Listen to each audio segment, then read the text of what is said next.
500 years ago, Gutenberg's printing press gave the world its first mass-produced Bible. It was also a death knell for the handwritten, illuminated version, a work of art as much as a religious text. But St. John's University in Minnesota and Donald Jackson, the Queen's calligrapher, are bringing back the tradition with a Bible 12 years in the making. Donald, good morning. It's great to see you again. I saw you about 12 years ago. Yeah. You described this as your life's dream, and you've been doing it ever since. Was the experience what you thought it would be? No. How was it different? It was a lot harder, a lot longer, a lot more stressful. And actually, I found out far more about myself than I ever needed to know. Was this an everyday, 8-hour-a-day ordeal, or did you put it down for a while, pick it back up? How'd you work on this?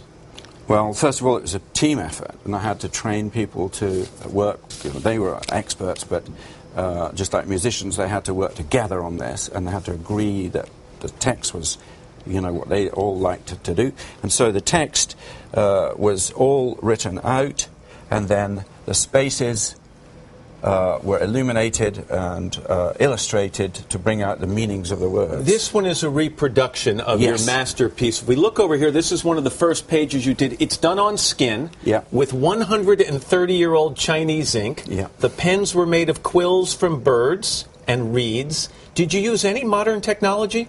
Modern technology was a computer to lay out all the text so that we knew where every line was going to start and where every line was going to finish.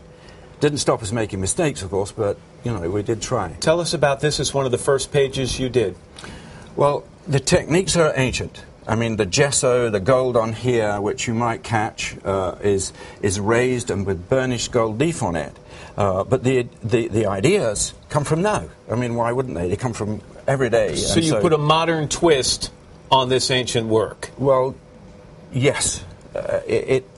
So when I want to create an idea of wonder, of space and time, I'm using images from the Hubble telescope, which weren't available, to the monks in the old days. Right. But they were trying to do the same thing. They were trying to make these words look important, feel important, and your experience of it. As we move over to one of the later pages that you did over here, we're talking about a generation these days where people have Kindle. They have an iPad, they push a button, everything they want pops up instantly.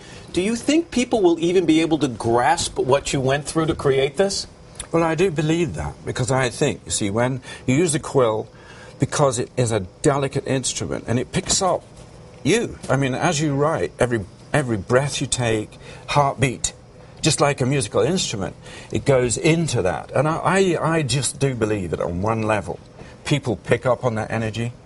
7 volumes, over 1,100 pages. When finished, it's 165 pounds, something like that. You've called it your Sistine Chapel. How do you top that? Well, my wife thinks retirement would be a good idea. But I have no idea. I just don't know. There is no, I don't feel relief. I just still feel, the cage door's been opened, but I'm not quite sure how or where I'm going to go when I go through there. But I'm working still on this wonderful series of printed interpretations of this, which is... It's spectacular. It's a masterpiece. Donald Jackson, what a pleasure to see you again. And you too. Thank you.